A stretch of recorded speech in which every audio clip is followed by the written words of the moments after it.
Bonjour à toutes et à tous, bienvenue sur TV Vendée, c'est l'heure de retrouver votre journal préparé par la rédaction. Dans l'actualité, à Mareuil, le lait est placé depuis le 15 janvier en vigilance jaune en raison des risques de crue. Une hausse du niveau de l'eau habituelle pour la saison, mais les autorités suivent l'évolution de près. Comment ? Réponse dans le journal. Il y aura aussi foule aux Herbiers, le match de Coupe de France de football se jouera à guichet fermé ce samedi. 4500 personnes sont attendues au stade Massabielle pour encourager les Vendéens face au stade de Reims. Enfin ce soir, partez à la découverte du pickleball, discipline venue tout droit des États-Unis. Un sport assez insolite, mélange de paddle, tennis de table, badminton et tennis.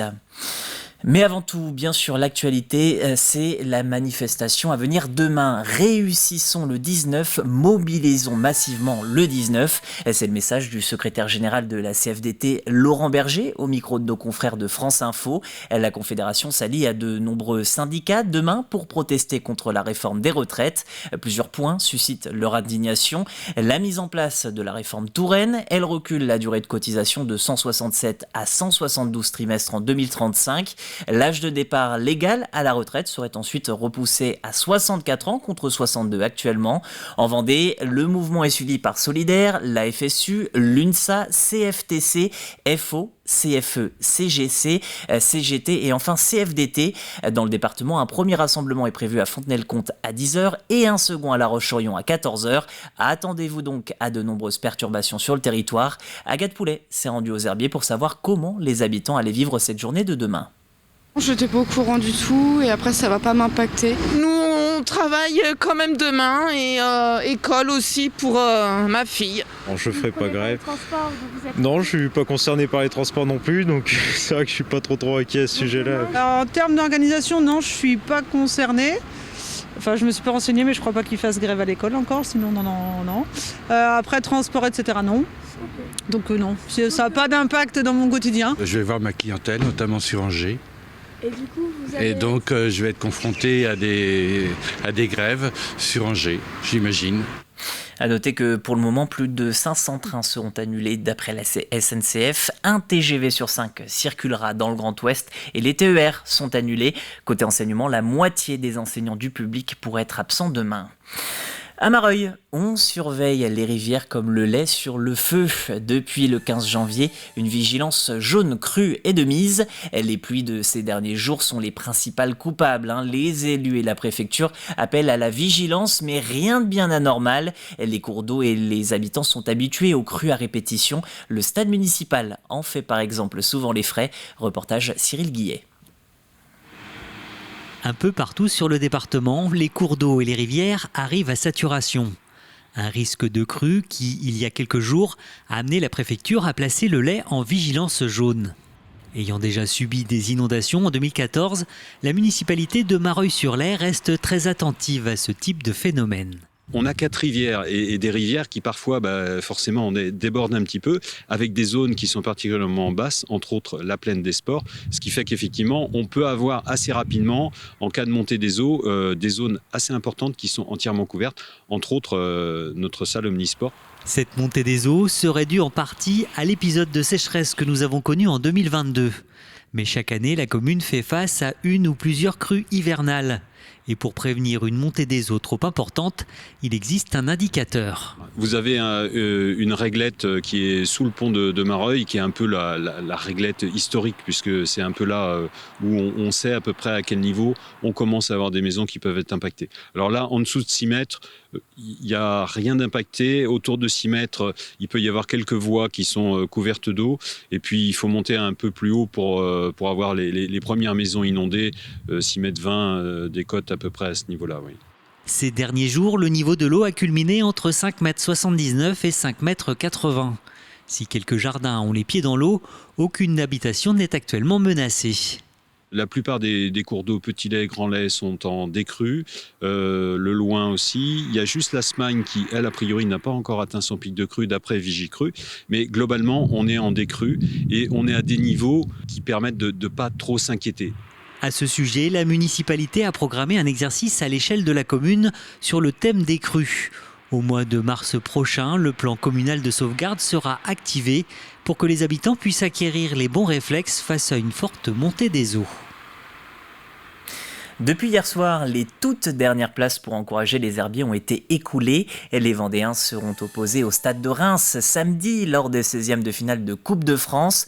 3 divisions d'écart entre les Rouges et Noirs de National 2 et le pensionnaire de Ligue 1 de football. Une affiche qui rappelle de bons souvenirs dans la ville des herbiers. Alors les Herbretais feront-ils autant vibrer la Vendée qu'en 2018, année de la finale au Stade de France? Certains en sont convaincus parmi les supporters venus chercher leur précieux sésame. Alexandre Le Naour.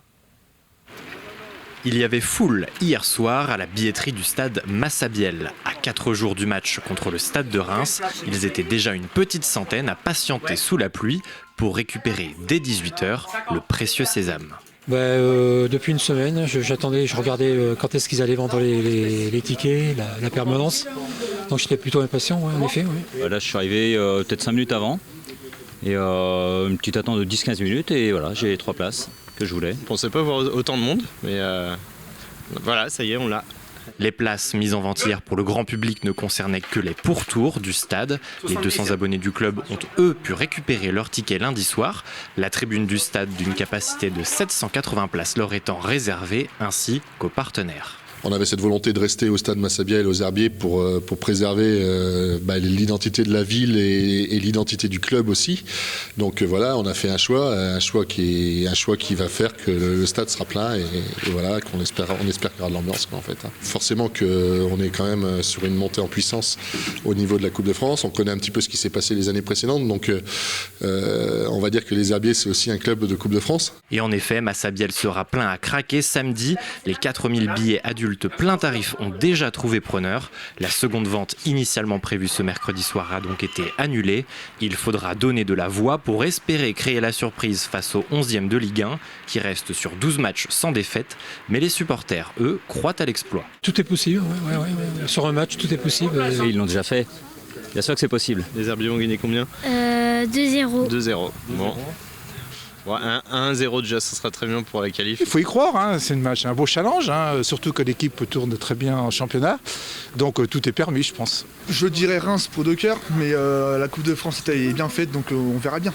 2-1 pour les Herbiers. On espère être gagnant quand même. Ça va être compliqué. En vrai, ça va être compliqué, mais bon, c'est la Coupe de France, on ne sait pas.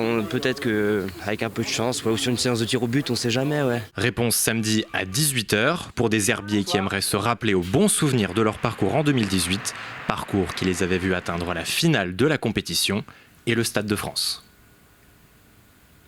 Le pickleball, discipline venue tout droit des États-Unis, débarqué récemment de ce côté-ci de l'Atlantique. Depuis une petite dizaine d'années, le nombre d'amateurs augmente, y compris dans le département. Le pickleball, c'est un sport de raquette, un subtil mélange de tennis, de badminton, mais aussi de tennis de table et de paddle. Présentation de ce sport remuant avec Alexandre Le Naour. C'est un petit nouveau dans le paysage du sport, mais le pickleball compte bien se faire une place dans les sports de raquette. Arrivé en France en 2014, le pickleball est un savant mélange de tennis, de paddle, de badminton, mais aussi de tennis de table. C'est exactement le terrain du badminton. On a également à côté de ça le filet du tennis. On retrouve la prise de raquette du tennis de table et on a également une raquette qui ressemble très fortement au paddle. On va de 1 à 11 points. C'est le premier à 11 points avec 2 points d'écart. Et on a un sport qui se joue avec les points qu'on gagne uniquement quand on a le service. Une discipline qui se veut intergénérationnelle. En simple ou en double, le pickleball mise avant tout sur son côté ludique et accessible. Pour des gens d'un certain âge, je dirais, c'est plus agréable que le tennis. Ce qui est très intéressant, c'est qu'on peut jouer avec les enfants. On n'a pas la frappe, la force de frappe, on peut jouer en famille. Si le pickleball reste pour l'heure discret dans le paysage sportif avec ses quelques 300 joueurs inscrits en France, c'est bien de l'autre côté de l'Atlantique qu'il rencontre sa plus grande popularité. Aux États-Unis, il y a plus de 36 millions de personnes qui jouent au pickleball au moins une fois par an. et 8 millions et demi de personnes qui jouent plus de 8 fois par an. Ça veut dire que c'est des gens qui jouent habituellement. Reste encore une question, d'où peut bien venir ce nom du pickleball, pickle signifiant cornichon en anglais, mais ici rien à voir avec le condiment. En 1965, un Américain voulait construire dans son jardin un terrain de tennis et malheureusement n'avait pas la place pour ce terrain de tennis. Il a fait son garage et il a trouvé toutes les bricoles possibles pour faire des raquettes en plastique, une balle en plastique, un filet de mini-tennis et simplement au moment où il a fait ses premiers essais, son chien qui s'appelle Pickle a happé la balle. Aujourd'hui, la légende dit que le sport s'appelle Pickle pour le nom du chien et la balle qu'il a croquée à l'impact. Rien à voir avec le cornichon.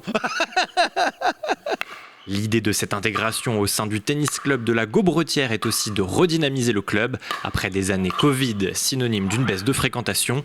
Avec un investissement compris entre 4 et 5 000 euros, le pickleball permet aussi de quadrupler la capacité d'accueil. Là où 2 terrains de tennis ne peuvent rassembler que 8 joueurs, la configuration pickleball permet-elle d'en accueillir jusqu'à 32. Reste maintenant à savoir si ce sport hybride saura rencontrer son public. Les curieux peuvent venir gratuitement l'essayer tous les lundis du mois de janvier, de 16h30 à 22h, avant de peut-être définitivement l'adopter. Et puis, la nouvelle doyenne de France serait sablaise. Marie-Rose Tessier, âgée de 112 ans, succède à Sœur André, décédée ce mardi. Elle est née à Beaurepaire le 21 mai 1910. Cet après-midi, Marie-Rose nous a reçus dans sa chambre de l'EHPAD, du côté des Sables d'Olonne. Bien égal. Du moment que je suis en bonne santé, c'est le principal. Doyenne ou pas doyenne. Je bois du vin avec de l'eau tous les jours. Oui, mais pas de champagne. Pas de champagne, il est trop cher. Il y en a qui fument de trop, il y en a qui boivent de trop, il y a un tas de choses qu'il ne faut pas faire. Et voilà qui conclut ce journal. L'actualité revient dès demain matin 7h avec Caroline Tronche. Passez une bonne soirée sur notre antenne.